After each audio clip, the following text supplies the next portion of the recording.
자, 배경은 19세기 러시아의 상트페테르부르크입니다.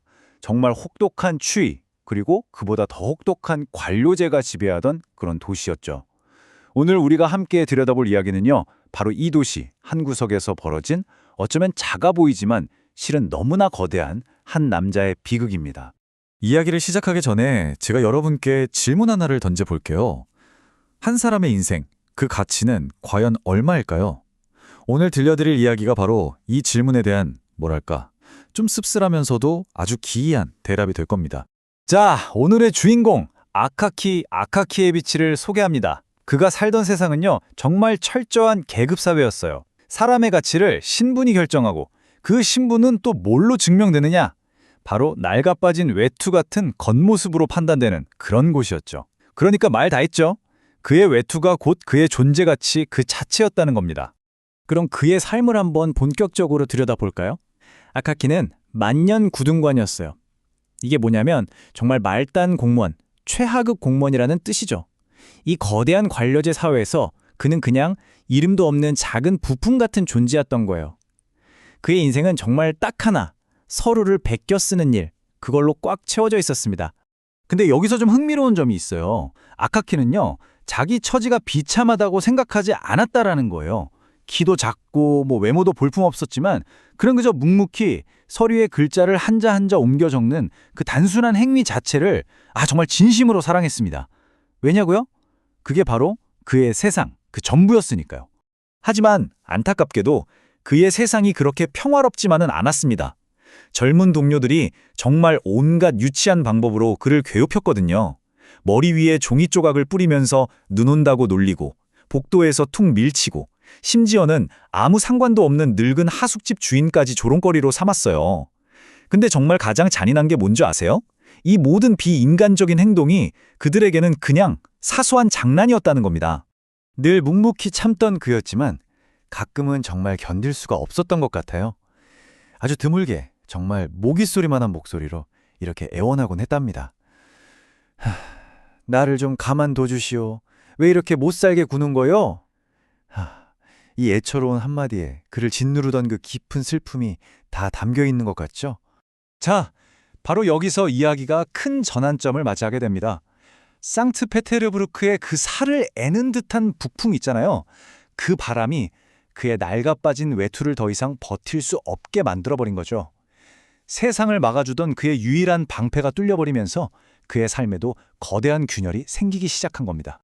그의 낡은 외투, 이건 동료들한테 잠옷 가운이라고 놀림받을 정도로 정말 난무했어요. 그냥 수치의 상징이었죠. 재봉사인 페트로비치한테 가져갔더니 그마저도 딱 잘라 말합니다. 이건 수선 못합니다. 이제 그에게 남은 선택지는 정말 딱 하나, 새 외투를 맞추는 것뿐이었어요. 근데 문제는 역시 돈이었죠.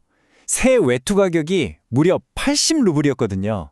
근데 여기서 진짜 놀라운 게 그가 오랜 세월 정말 푼돈을 아끼고 아껴서 이미 절반인 40루블을 모아놨다는 거예요. 대단하죠? 하지만 나머지 40루블은 그에겐 정말 거의 천문학적인 액수였습니다.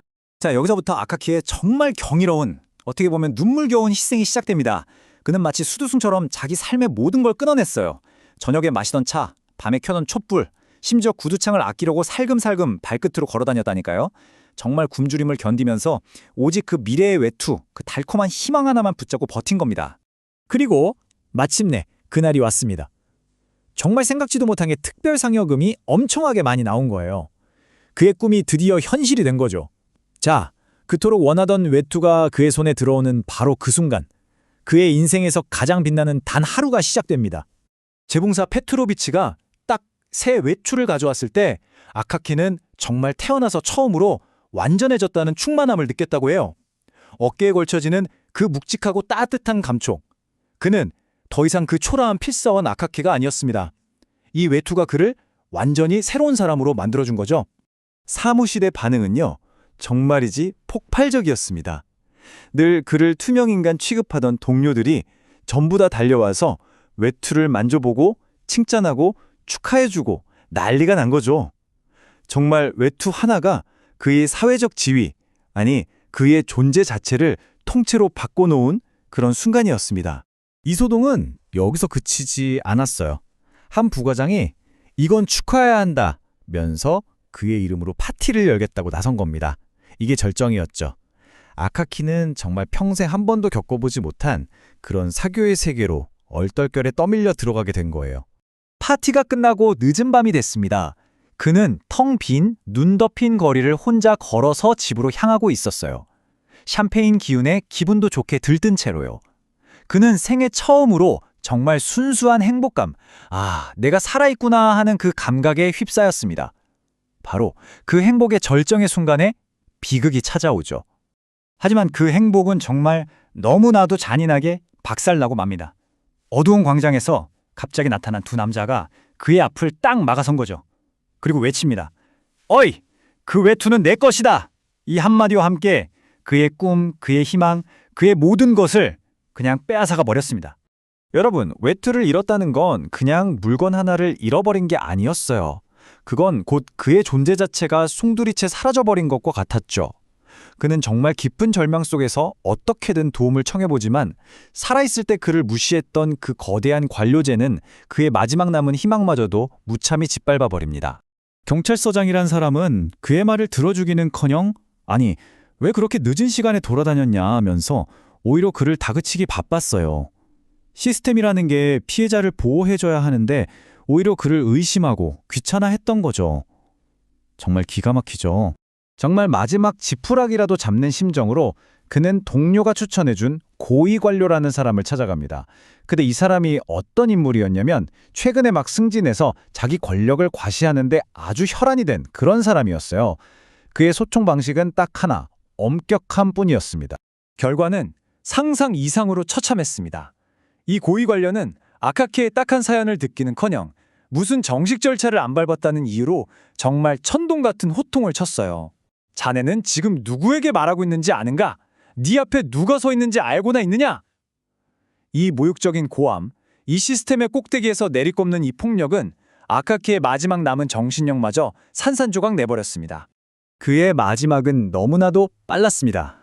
그 고위 관료에게 끔찍한 호통을 들은 그날 밤, 그는 눈보라 속에서 거의 쓰러지다시피 집으로 돌아와서 그대로 병석에 누웠어요. 그리고 정말 불과 며칠 만에 그 누구에게도 기억되지 못한 채 조용히 세상을 떠나고 말았습니다. 하지만 여러분, 이야기는 여기서 끝나지 않습니다. 이게 끝이 아니에요. 그의 죽음 이후 상트페테르부르크에 아주 기이하고 무서운 소문이 돌기 시작하거든요. 바로 아카키를 꼭 닮은 유령이 나타나서 신분이 높든 낮든 상관없이 닥치는 대로 사람들의 외투를 빼앗는다는 소문이었죠. 마치 자기가 잃어버린 그 외투를 찾는 것처럼요. 이 유령은 정말 맹렬하게 도시 전체를 공포로 몰아넣었습니다. 그리고 마침내 그 유령은 자신의 진짜 목표를 찾아냅니다. 늦은 밤 썰매를 타고 가던 바로 그 고위 관료의 앞을 막아선 거죠. 유령은 정말 섬뜩하게 외쳤습니다. 드디어 잡았군. 네 놈의 외투가 필요하다. 넌 내 외투를 위해 아무것도 해주지 않았지. 그러니 이젠 네 것을 내놔라. 그러고는 그의 외투를 확 빼앗아서 어둠 속으로 사라졌습니다. 그 끔찍한 일을 겪은 이후 그 고위 관료는 완전히 다른 사람이 되었다고 해요. 부하들에게 훨씬 너그러워졌고 다시는 사람을 함부로 무시하거나 대하지 않았죠. 그리고 정말 신기하게도 아카키의 유령은 바로 그날 밤을 끝으로 두 번 다시 나타나지 않았습니다. 마치 자신의 복수를 완벽하게 끝낸 것처럼요. 결국 아카키는 죽고 나서야 비로소 자신의 목소리를 낼 수 있었고 그만의 방식으로 정의를 실현한 셈입니다. 이 서글프고도 기이한 이야기는 이제 우리에게 질문을 던집니다.